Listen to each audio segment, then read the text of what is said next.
ইসরায়েলের প্রধানমন্ত্রী Benjamin Netanyahu ঘোষণা দিয়েছেন যে তিনি সেনাবাহিনীকে লেবাননে স্থল অভিযান আরও বিস্তৃত করার নির্দেশ দিয়েছেন।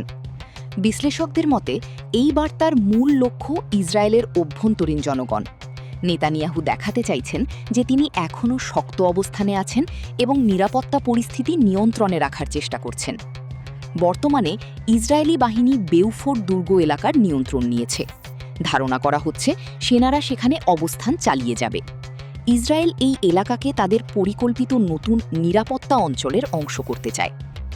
ইসরায়েলের দাবি, দক্ষিণ লেবাননে নিরাপত্তা অঞ্চল বড় করলে হিজবুল্লাহর ড্রোন ও রকেট হামলা কমানো সম্ভব হবে।